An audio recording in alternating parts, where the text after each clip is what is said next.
reporting on the games you love by people who love to game. The MMO Reporter Network.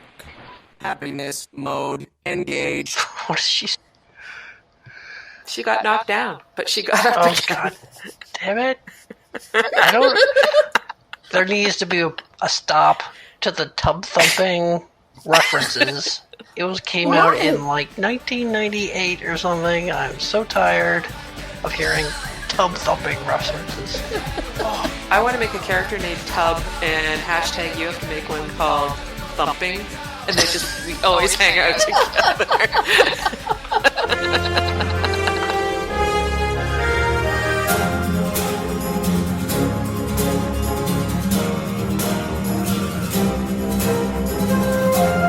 Hello. Welcome. Ready for action. Happy to meet you, hero. Glad to have you with us. You'll find everything you need here. Hail, traveler. Wake up, you motherless Ettins. It's time to go. I'd offer the traditional pirate's greeting, that your spleen is better unperforated.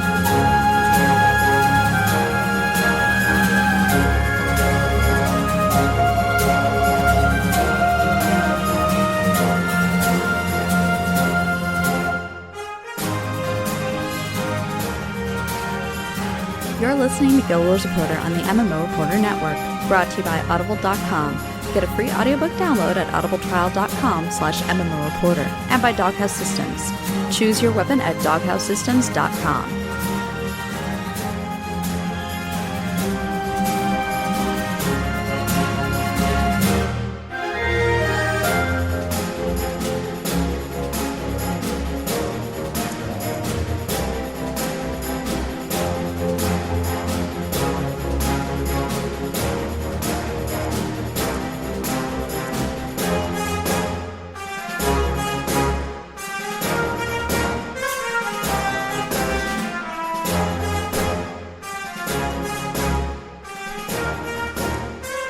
Hello and welcome to episode 201, not 2001 as I kept saying before starting the show live when talking with Hunter, the lovely Hunter, who is once again joining me for this show. I forgot to come up with an alliteration again, so I'm just going to go with illiterate Allona. Hello. Well, alliterate's better than illiterate, so I'll take it. Also, we could title this episode 2001: A Space Odyssey. She's typing it in, ladies and gentlemen. Well, I'll come up with something that works off of it. Yeah. But it's there to remind me.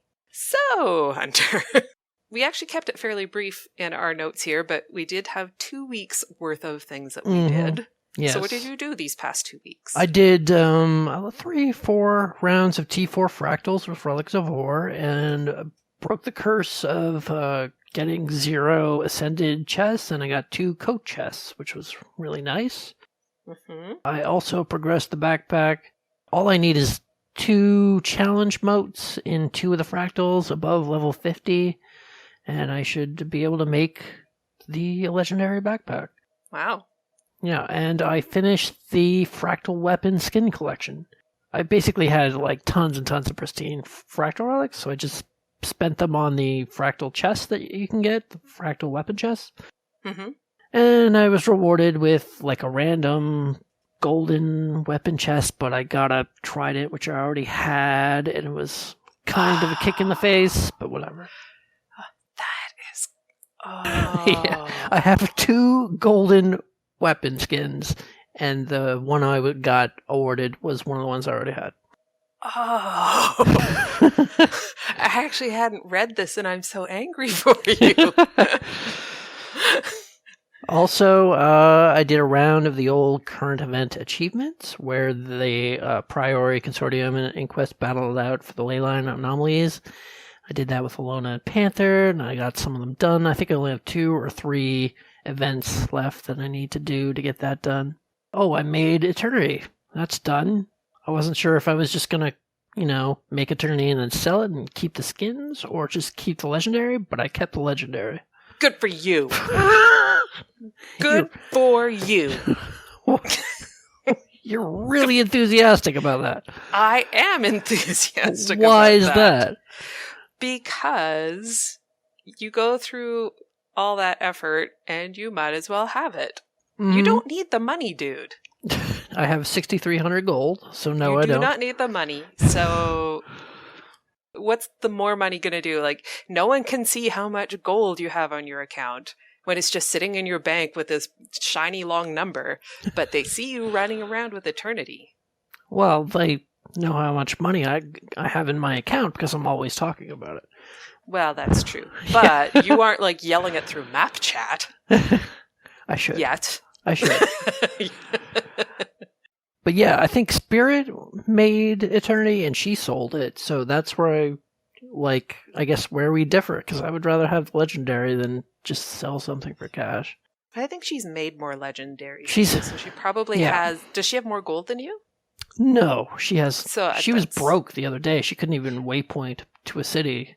Well, see, that's where that would come in. Yeah. But moving on.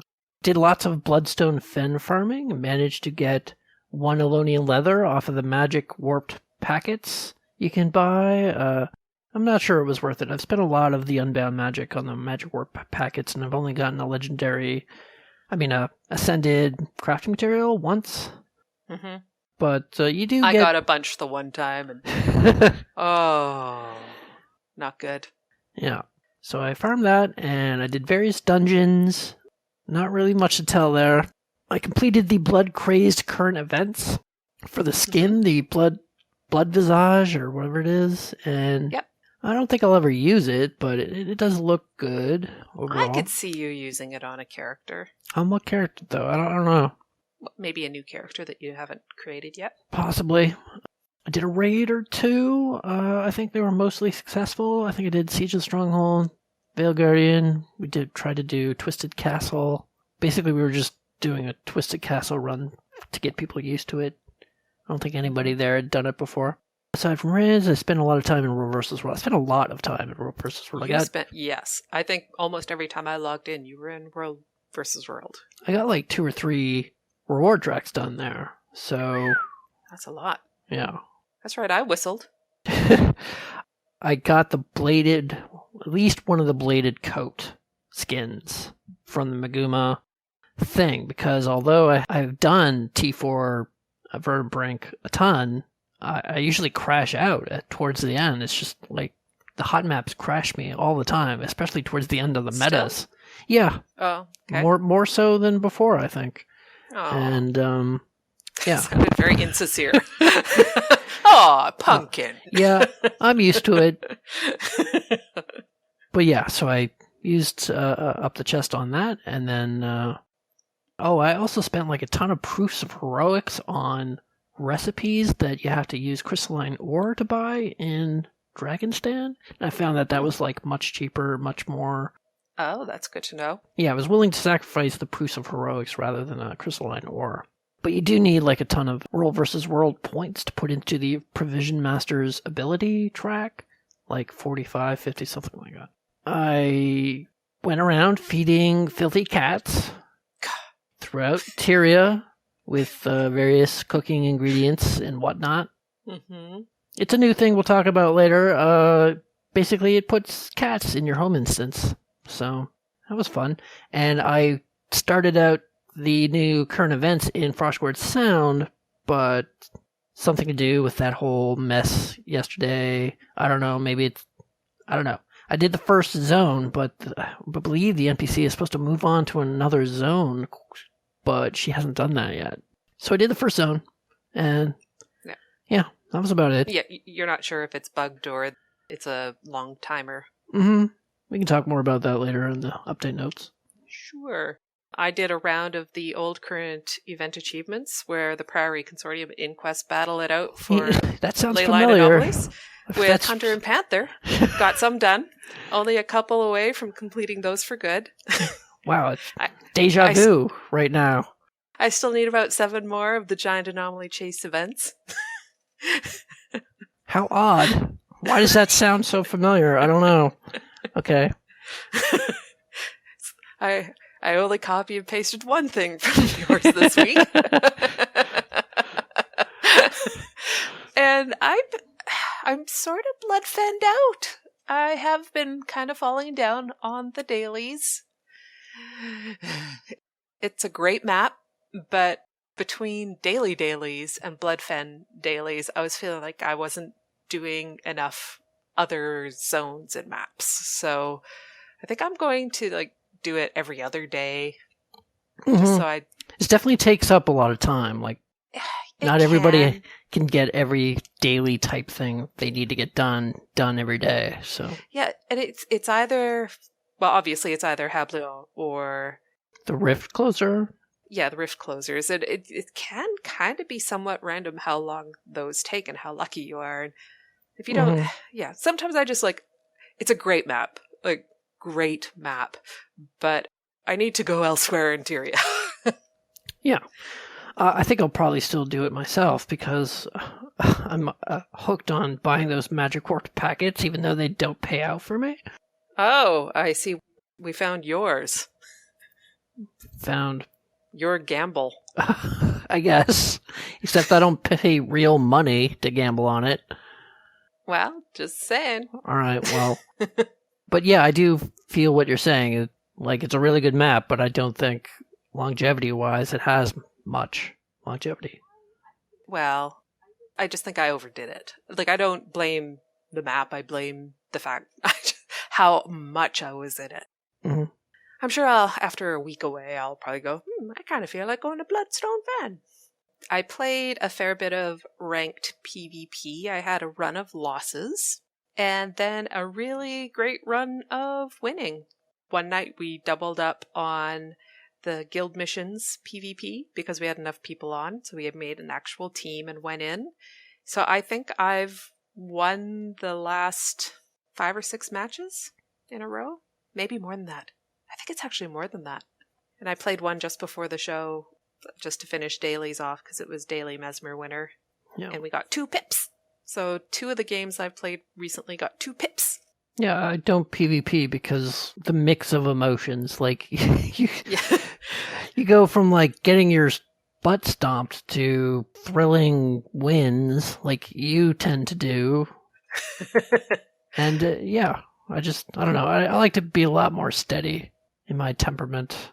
I mean, I also don't mind losses. I'm not playing competitively.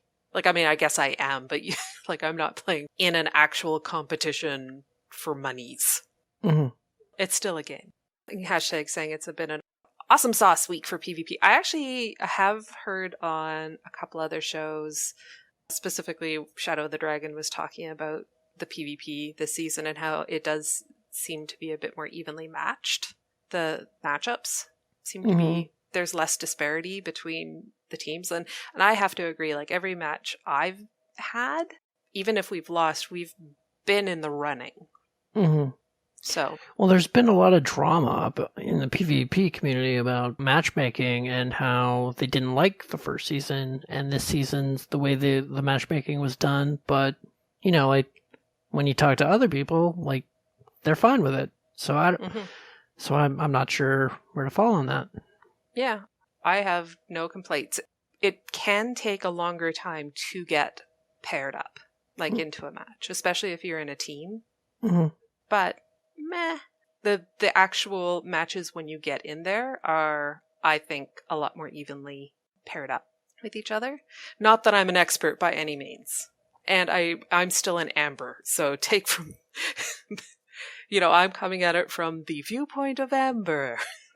Like, I have no idea what it's like the higher you get up in the in the tiers. I tried some World vs. World one night, and I found it quite frustrating because I was in there by myself, and I tried to join the main squad that was tootling around, and I got kicked before I could even meet up with them. And it was really disheartening. Like, made me to just want to not leave and not play World vs. World for a while. In fact, I did, and I pouted, and you heard me. Yes. I eventually went back in and found someone who was commanding a smaller, like, Havoc squad, and I ended up having a lot of fun. But that first, you know, getting kicked for no reason whatsoever, without explanation, I can only imagine what it would be like if you were new to the game and new to World vs. World, and that was your first experience. Yeah. Like, you'd never want to go back in. Well, I've never thought that PvP or World versus World types were the most polite people. Still. Yeah. They take it way too seriously. That's what happened. Yeah. Kicking you was, like, completely uncalled for. It ended up being okay, but I was like, man, I don't want to play PvP in World vs. World anymore. I'm going to go somewhere else. It's probably exactly what I sounded like. It was not far off. When I'm in World vs. World, I usually don't even bother joining a squad because, well, on my server, they map hop a lot, and I don't like map hopping, so I will follow around a tag because they can't stop you from just following them, but I won't actually join the squad. I don't see the point.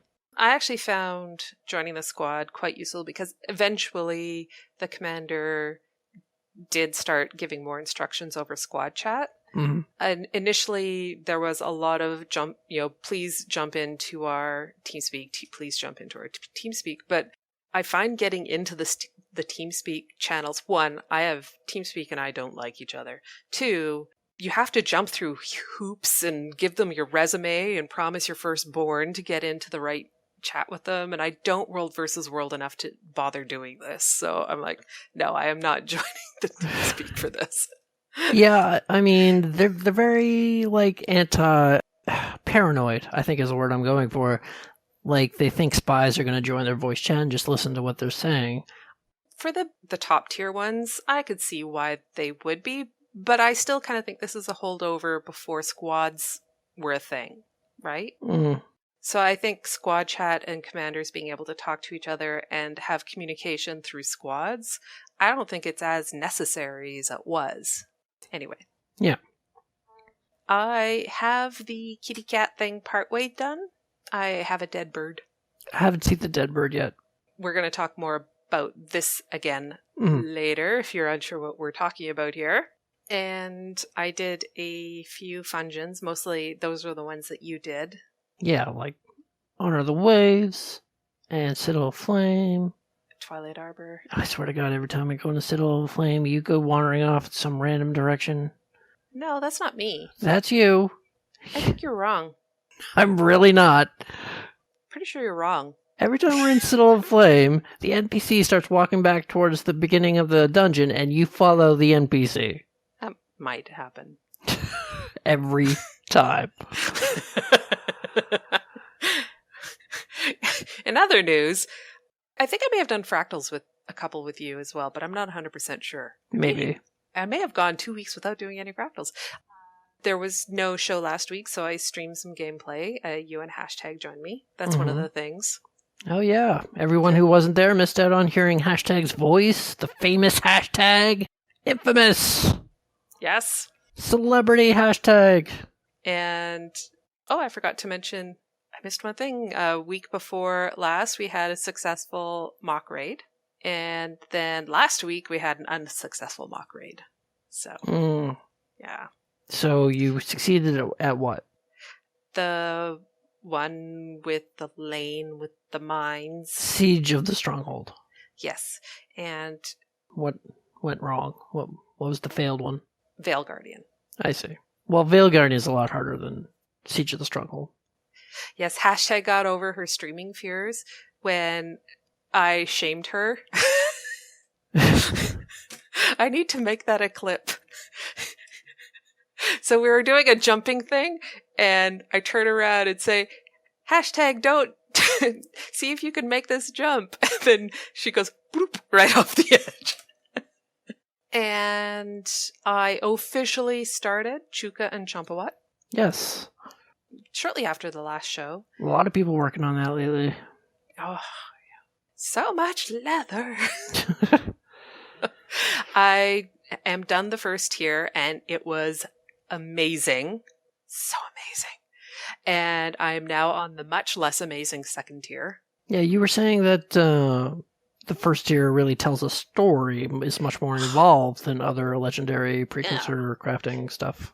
I think it's just linear enough, and it's, like, I was actually thinking about it, I was like, so far, if I manage to complete this legendary, they sort of feel like creating the minstrel was before they brought in the journeys, and it was too cold, and then the next Astrolario was too hot, and this one is just right. Okay, Goldilocks. Yes, it's the oatmeal of the. So I'm just super jazzed with that first tier. I am having a heck of a time with leather. Like how much elder wood stocked up? Like almost 2,000 logs, and I still had to buy some to finish the one part of the one thing for them. Like Well, for both Sunrise and Twilight, I had to buy like 5,000 mithril or something. It was crazy. Yeah, but mithril's cheap compared to leather. True, especially now. Right? Stupid leather.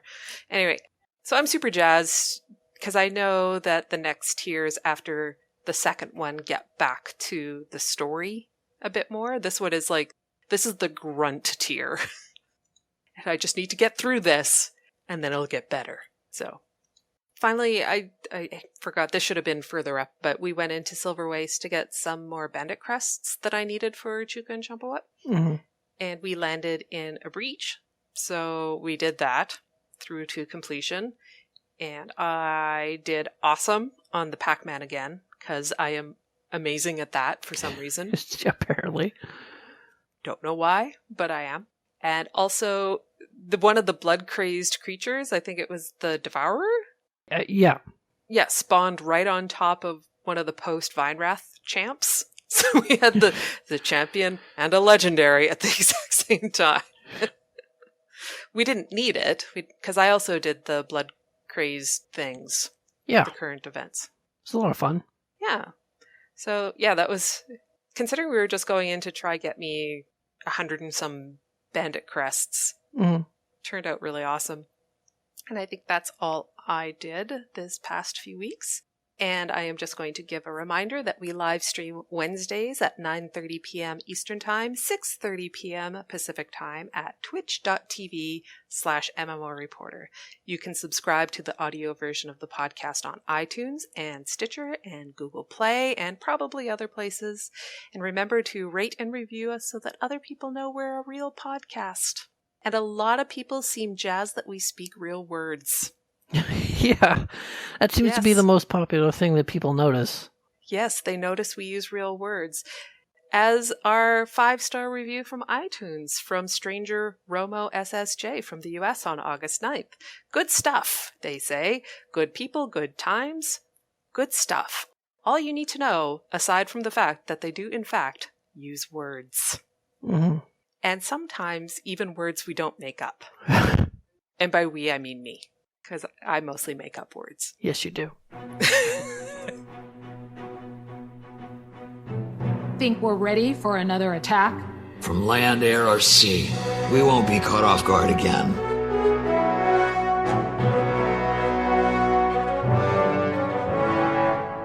Report from Lion's Arch.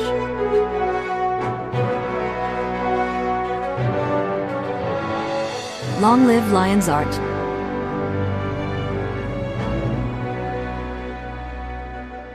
There is a new activity. I haven't tried this out yet. No. Basket Brawl. Citizens of Tyria, the Captain's Council is happy to announce Tyria's newest and greatest sport, Basket Brawl. The Council has sponsored a public court for all to use for the next 2 weeks. Speak to Morris Pada Ulf, our first appointed commissioner of Basket Brawl, in the Grand Piazza to try it today. So, yeah, it's some sort of hybrid of basketball and fighting people. Yeah. The only bit I've seen of it was a clip that Peachy posted to Twitter today of her apparently being like super awesome at it. Oh, really? Yeah. I'll have to check that out. Haven't seen anything about it or anyone talking about it, even though it seems interesting. Mm-hmm. It did not necessarily look up my alley, but I'll certainly try it. Yeah, I'm definitely going to try it.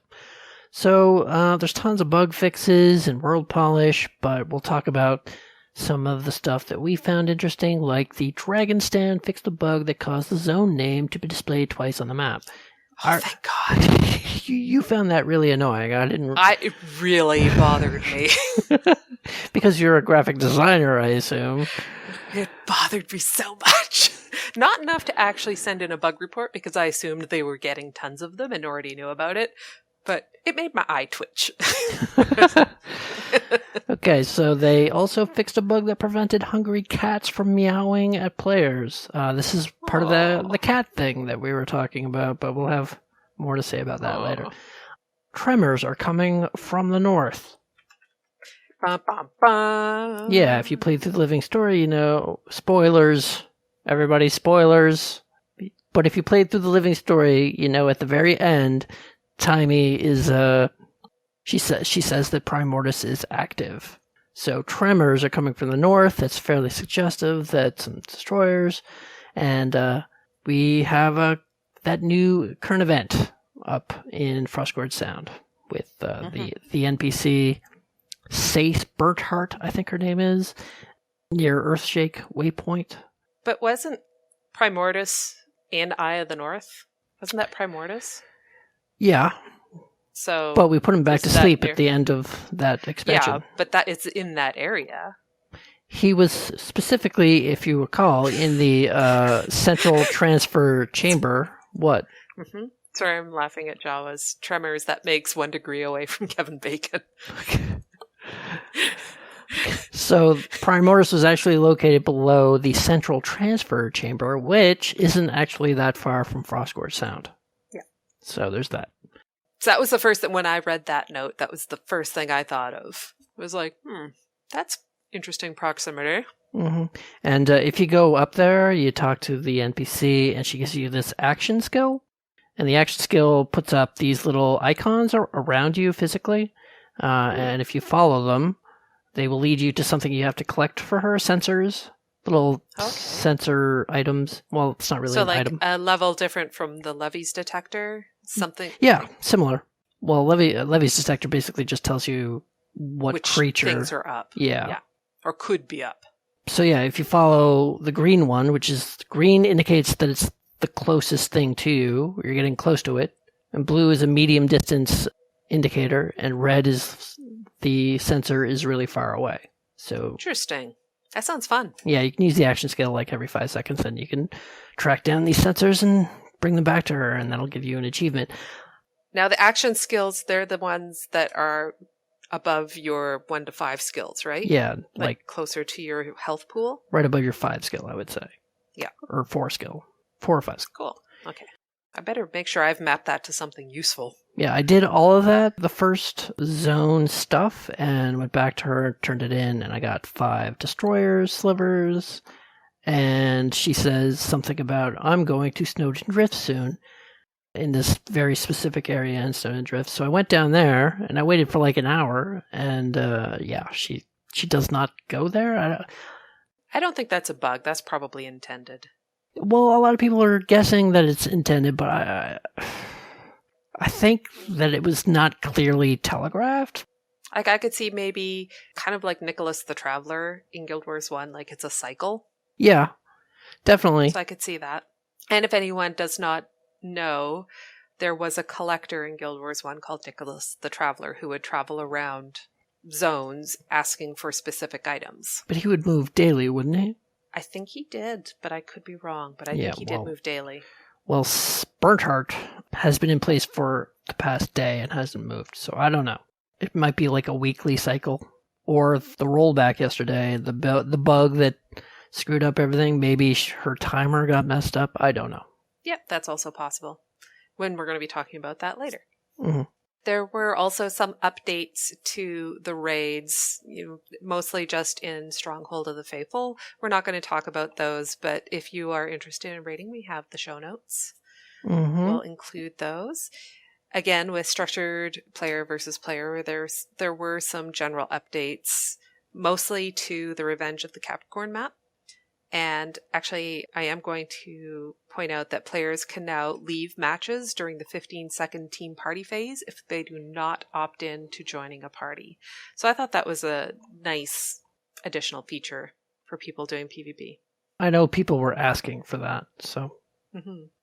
So in World vs. World, they spliced in the Desert Borderlands map, and the red Borderlands are now always the Desert Borderlands, and the green and blue Borderlands are now always the Alpine Borderlands.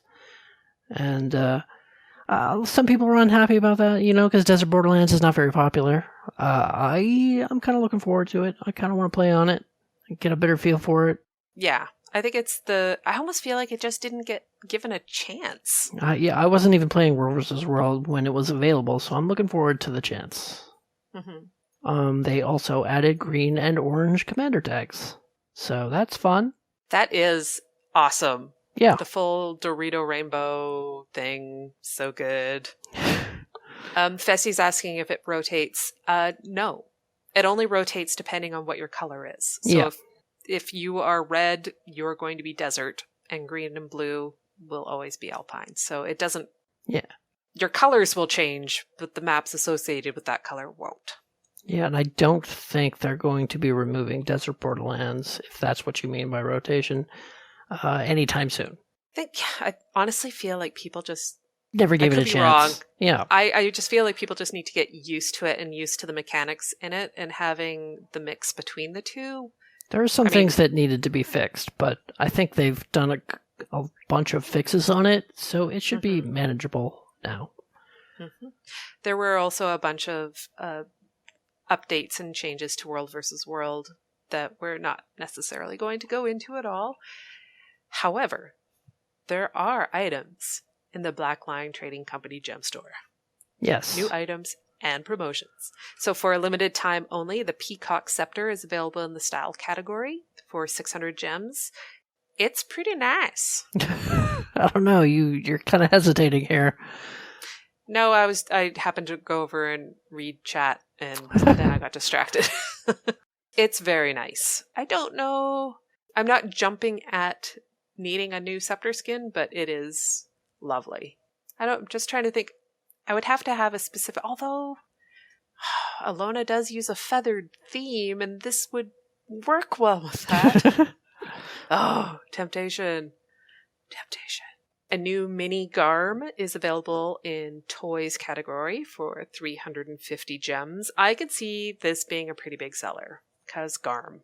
It is just a wolf, though. I mean, it doesn't really look all that unique, does it? But it's Garm. I guess. I mean, it says Garm. Yeah. It's Garm. A new Bloodstone weapon set is available from Black Lion Weapons Specialists for the limited time price of one complete Black Lion claim ticket from a Black Lion chest. Keys are available in the special category from the gem store for 125 gems each. And of course, if you have scraps, 10 scraps can make one ticket. And I have them all. Mm-hmm. It's one of the best weapon sets they've released in the past year, I would say. I know, I can never remember which, because the names start running together a little bit, but the one that kind of looked alien with the purple and green look, that was the last one where I said, Timekeeper? No, not Timekeeper. That one was all glowy with clocks and stuff. I don't know. In any event, I thought that maybe I might get that entire set, and then I hesitated and waited too long and it left. And I'm kind of glad I did, because I would have had to buy more, because I had 16 tickets. It took me a year or more to get them all. Yeah. And I bought each and every one of them. So I have one of those achievements done, and I'm very pleased with myself. And what was the reward from finishing that collection? You get 7 tickets back. Stop fueling Allona's fire, Arenat. Fueling her addiction. Tickets! Woo! Hey, and if they bring back the magic things that give you a gold each and every time, because apparently that is like candy to me.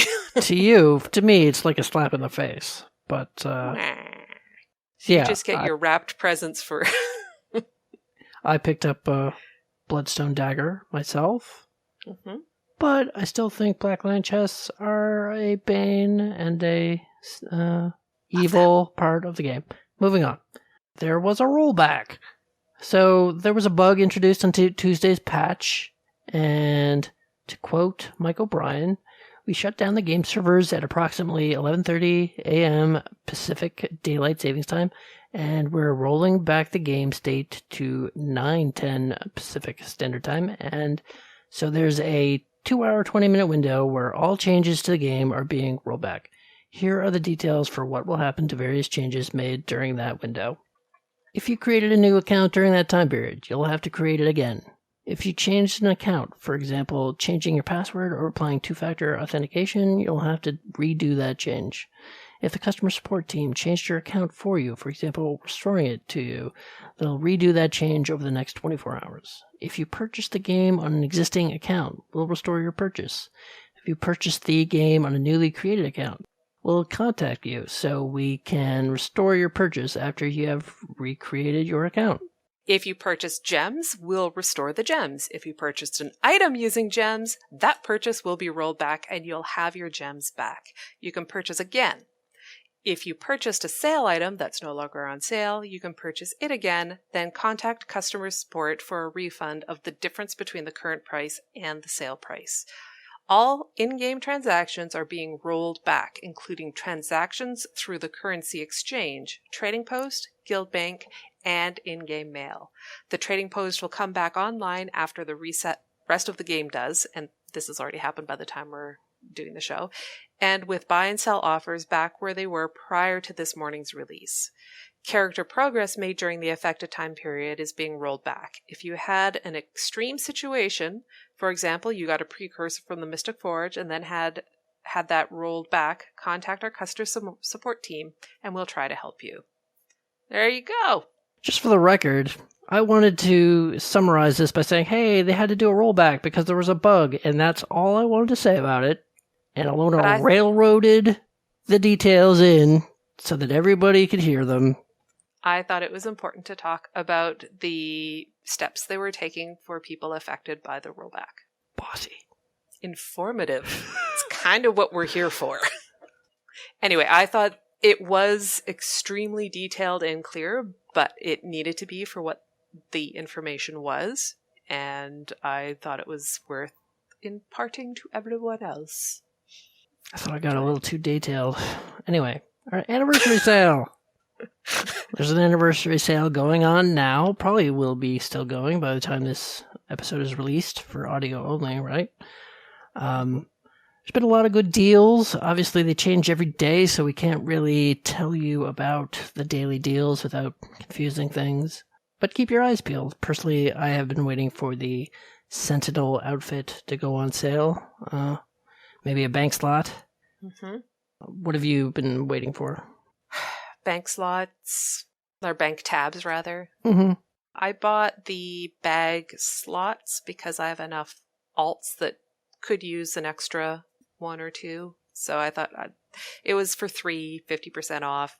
Just like a no-brainer. Just pick that up and end up having it.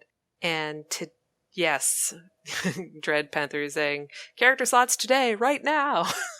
There are some outfits that I wouldn't mind keeping an eye out for getting. I missed the one. The Lunatic Guard? Yeah, it wasn't really high on my priority list for that one. Yeah, it does look fantastic, but it's too loud for my taste.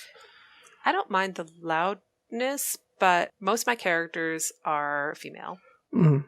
And I don't think I'd put it on them, except for maybe my Char and Azura. But, my Norn and my human, no. But, like you, the Sentinel outfit would be nice. There's probably about 5 or 6 outfits I don't have.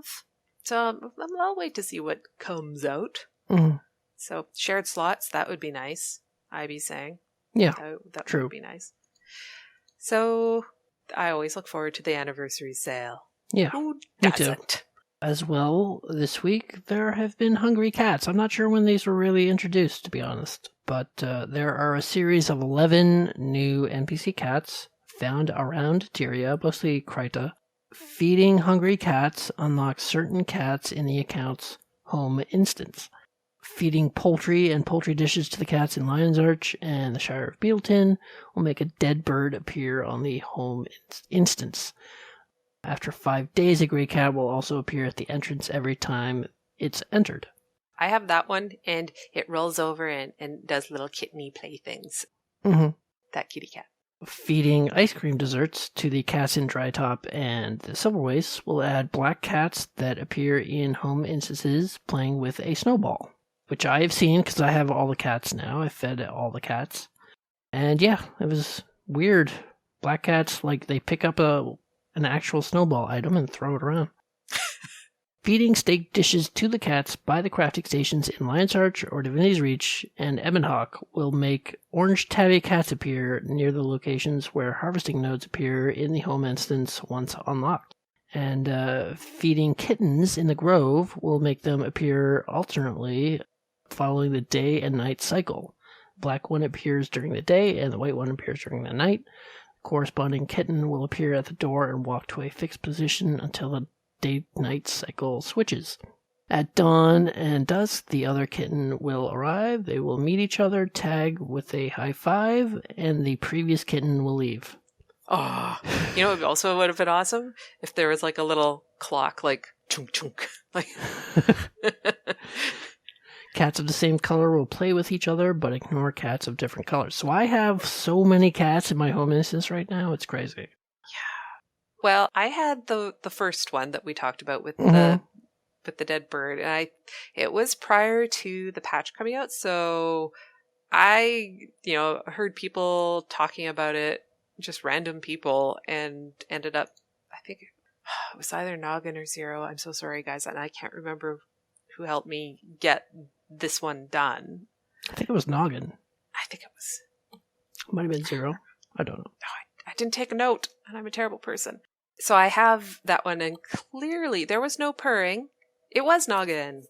So there wasn't purring, so clearly this was something that was kind of in the game before it was supposed to be. It's fun that there's more to it than just a bird that I have to clean up every day. It's fun.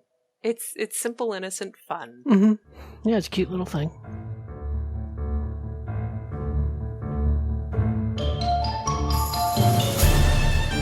Do you require my assistance? Ask an Azura.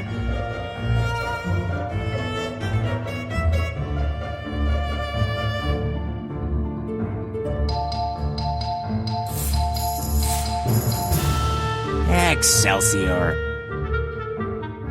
We actually have 2 questions.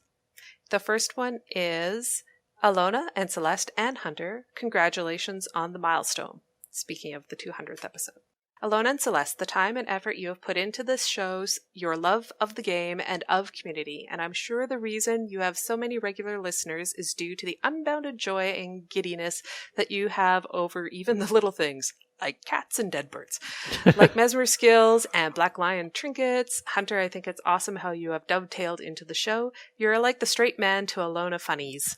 Trawling through the many double acts in comedy, I think the couple that I'd compare you to most are Troy and Abed from Community. It's supposed to be a compliment. We argued about the Troy and Abed comparison quite a bit. Well, we decided that I was Troy. Certainly. And you would be Abed. But meaner? Yeah. If Abed was cranky a lot of the time. Back up. You don't get to say cranky. I do get to say cranky. No, you don't. Pretty sure I just did. Anyway, so on to the question. Guild Wars 2 is the only MMO that I play. I went through WoW, Skyrim, SWTOR, but Guild Wars 2 has held a place that no others do for 3 years. But do you have any idea where Guild Wars 2 stands in MMO dedicated player base?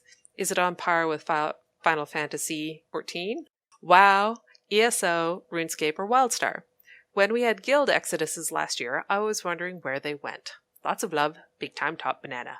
Thank you for the lovely sentiments, Big Time, and also for the question. Yeah, so I looked into this as best I can because basically these MMO companies don't release those sorts of numbers. So it's really hard to get an idea of how many players are playing what game. But even WoW and EVE Online, who used to release their numbers on a yearly basis, they don't do it anymore. So we really don't have an idea. Most estimates put WoW at something like 4 to 6 million, and that dwarfs any other MMO player base. So what I did was I looked at subreddit subscriber numbers on Reddit, and you get WoW at the top with like well over 300,000. And number 2 actually is Guild Wars 2, which has about 130,000. And then you get Final Fantasy XIV, you get Elder Scrolls Online, and then things start to drop off from there. I think Star Wars The Old Republic is in there too. So yeah, there's a site that tracks these subscriber numbers. It's called mmo.blakey.co. But another thing that I checked was Google Trends, and you can like get a sort of relative look at how MMOs are searched online through Google Trends. And I put in various MMOs. Obviously, WoW sort of dwarfs the other MMO search trends. But what you get with Google searches is that Elder Scrolls Online is the most searched aside from WoW, followed by Final Fantasy XIV, and then Guild Wars 2. And then there's basically not another MMO that comes close to those 3. I checked Rift and WildStar and EVE Online and various others. And yeah, they all don't really come anywhere close. So yeah, even Black Desert Online is quite a bit below those top 4 MMOs. As I said earlier, like WoW is estimated to be between 4 and 6 million right now, but they've got that expansion on the way, so maybe that'll go up. And I just want to add that the best estimates for Guild Wars 2, Elder Scrolls, and Final Fantasy XIV is somewhere around 500,000. They are comparable. Aside from that, nobody really knows. Yep. Obviously don't have much to add to that, because Hunter went on a rabbit hole frenzy of search things. But as far as exoduses, those tend to happen, obviously, whenever a new game is coming out. And I've always found it very expected. You hear about a new game coming out, you hear chatter about it, and you just think, okay, there's going to be a certain segment of the population that they tend to go from game to game to game to game. So you're going to get exoduses at those times. And it just always happens. And I always find it very interesting when it happens as expected, in my opinion, as expected. But people treat it like, oh, this has never happened before. Doom! The game is dying. Oh, why is the game dying, everybody? Yeah. And that's totally fine. It's a style of gamer. Like, I be saying they're a mono gamer, and I am totally a mono gamer too. And the 2 major types of MMO players, ones that find their home and they camp there forever. Yes. Then there's the type that they find their home, but they'll dabble in some, but always come back. And then there's the ones that just go from game to game to game to game to game. All viable. Like Slurms and Jabberant and Cellybelly from the MMO show / Go-Kart Brothers and all the other podcasts. They have to change the name of their podcast so often because they change their game so often. Well, but I think that's where Go-Kart Brother comes in, where they're talking about, and also, like, and, you know, it's just different people. That's how they play. Totally fine. Yeah. So hopefully we answered your question for you, Big Time Top Banana. Yeah. I still love that name. Mm-hmm. The second question that we got is, hello, Allona and Hunter, and whoever else might be with you this week. Just Hunter this week. I absolutely love the show. Even when I am not playing Guild Wars 2, I still tune in, and it's usually the thing that makes me want to get back into game again. That's a lovely compliment. Yeah. I have been playing Guild Wars 2 on and off for about a year or so, and have just recently got back into the game in a big way, playing an engineer called Doris. Love it. Love it a lot. I bought Hot during the sale and really want to get involved in the Living World story, but I don't have any characters that are high enough level yet. Should I use the free level boost to just get someone ready to play through that new stuff, or should I try and level my character up as fast as possible to get there? I don't want to miss out on any more than I already have, but I also don't want to blast through all the good stuff and miss out on the story either. Keep up the good work, and big love to you both. Thanks, Anton from the OK. And also, P.S. Congrats on hitting 200 episodes. Looking forward to the next 200. Thanks a lot, Anton from the UK. Mm-hmm. Did you have an answer for this one? I don't know. He's conflicted, so I'm conflicted about what to tell him. I will then give my answer. that it's a tough call, obviously. I think if it were me, I would use the level boost, question mark, and then go through the other story on a different character at a slower pace. Yeah, 2 characters sounds good. I mean, it really is a tough call. I would not want to rush content to experience other content. Yeah. But that's not necessarily... Great advice from the team at Guild Wars Reporter. Hopefully that helps. It's a tough call. It's a tough call. Maybe somebody in chat has a suggestion. Yes, if someone in chat gives an alternate suggestion with valid reasons why, properly annotated, we will come back to this question and include them. Or just whatever answer. Oh, people are saying daily login and tombs can help you go fast. Or just... Tombs. Or just run maps to help level faster. But I mean, you have the free level 80. Like, when else would you use that, I guess? I mean, it took me originally just a few days to level my character up to 80, like a week. So it sounds like this person does not have as much time on their hands as I do, is what I'm trying to say. Yeah. So it's a really difficult decision. And Kelly is in the chat is saying, as long as you're logging in during the living story stuff, you're not really missing it, since it will be available to you whenever you get to level 80. At that point, then, is it whether you want to experience it at the same time as everyone else? That would be the only thing, like if you don't want spoilers. Mm-hmm. So if you want to experience it and also not necessarily with this first bit that's come out, but we don't know what's coming down the line. If you need people to help you with it, and they're not going to be around to do it because they've moved on to the next bit. With a good guild, that wouldn't really be a problem. Yeah, that's true. I guess these aren't like in season 1 where they were open world and ginormous. Yeah. Zero is saying that current events are open world still, and an 80 boost may let them do those without spoiling anything else. That's true. So, something else to consider. Awesome. Thanks for the help, chat. And a reminder, if you won something during our 200th episode Grand Stravaganza giveaway, that we need a message from you via Twitch. We have not forgotten about you. And we have received some emails. We are still getting our poop in a group to actually send out stuff. And there is a game reminder. Halls of what? One more round for this. Halls of what? If you could design a guild hall, where would it be and what is its theme? Example, Rhodonovus Lab 46, newly unearthed lab deep below Tangled Depths, largest CERN equipment, coolant, lake below, and all the NPC Rhodonovus golems. That would be pretty cool, yeah, actually. That's a good example.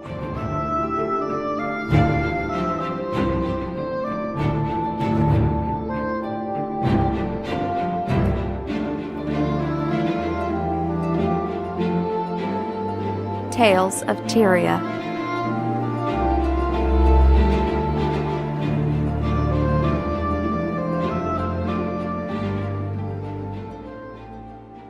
Heavenly Hedgehog's cosplay double shot.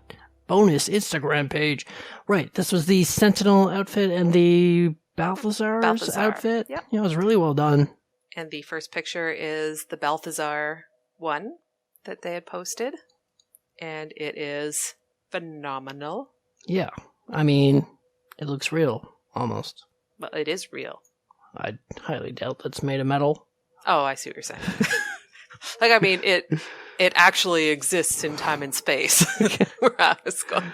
Also, I noticed that they had the Balthazar pistols. I just realized that now. That's awesome. Mm-hmm.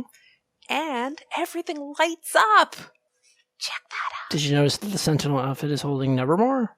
Yes, I did notice that. I thought that was... I kind of want the...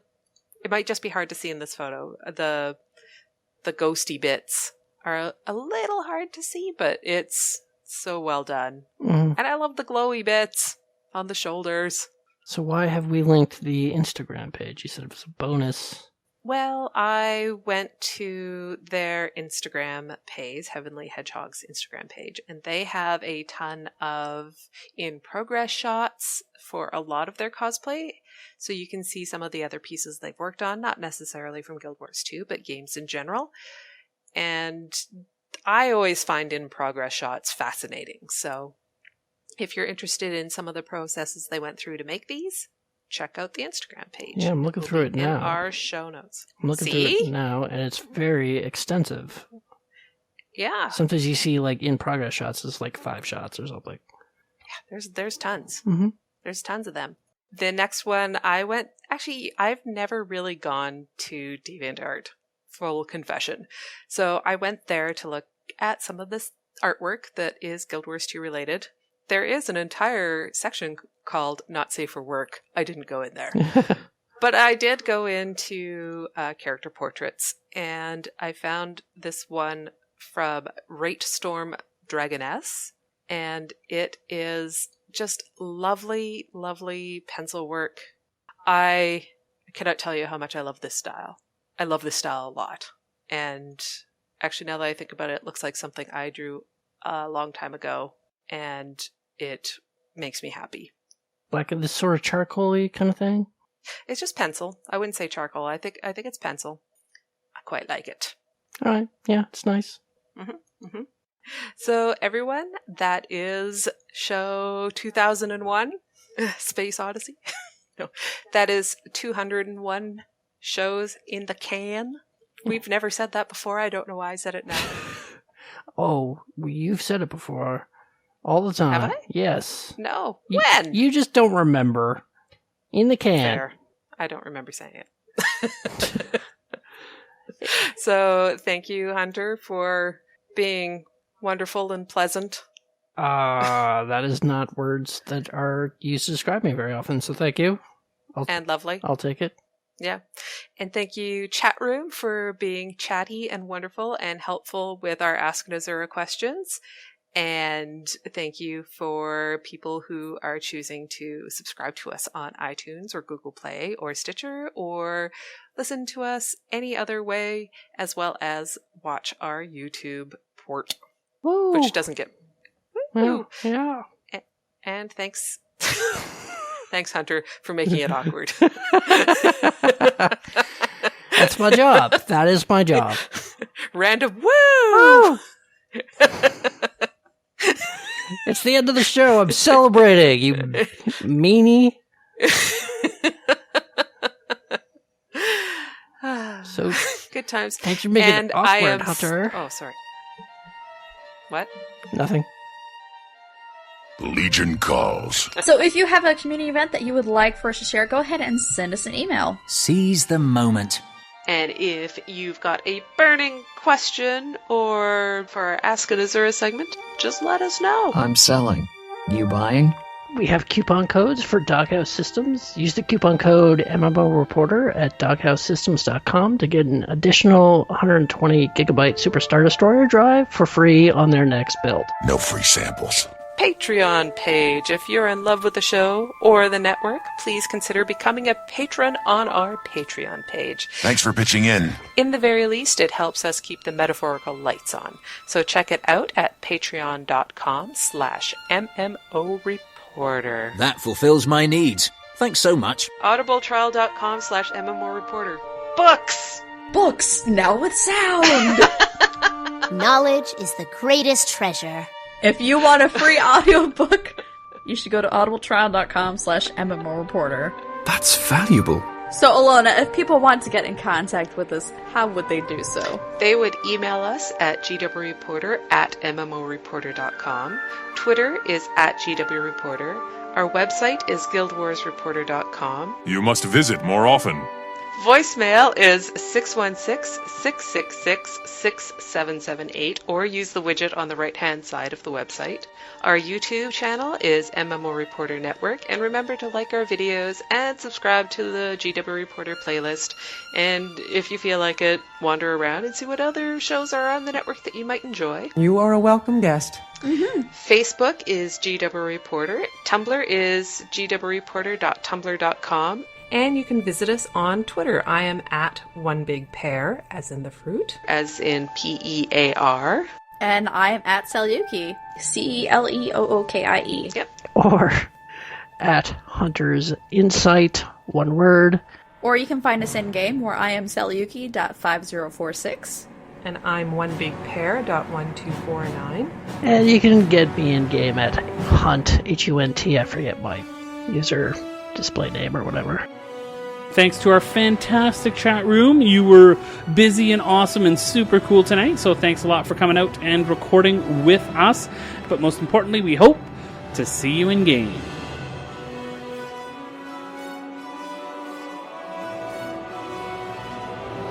May the spirits of the wild watch over you. Good hunting. Keep your blades sharp and your powder dry. Take care of yourself. May the Six watch over you. Until next time.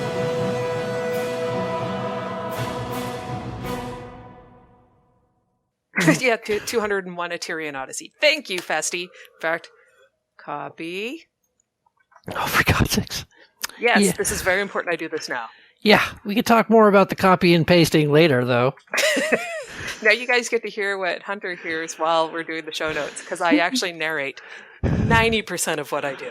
Yeah.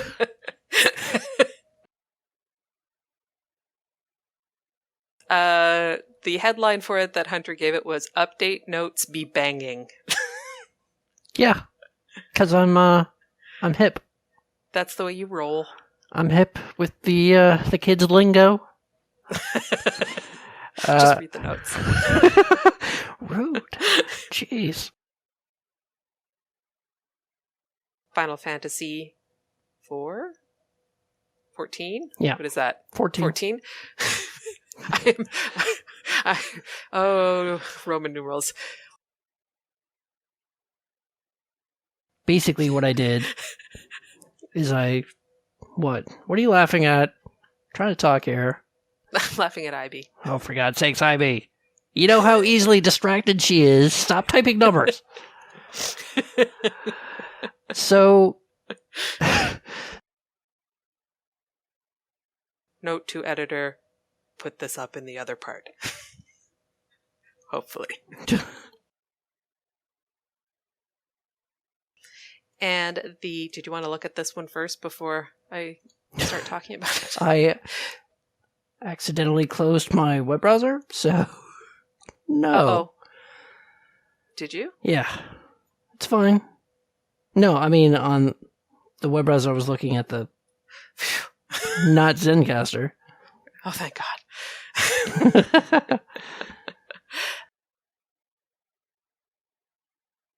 Thanks, Hunter, for making it awkward. That's my job. That is my job. Thanks for watching the video, everybody. Don't forget to check out all the other podcasts at MMOreporter.com or by clicking on any of the links here. And please check out our Patreon campaign at patreon.com/MMOreporter. Thanks, everyone, and see you in game.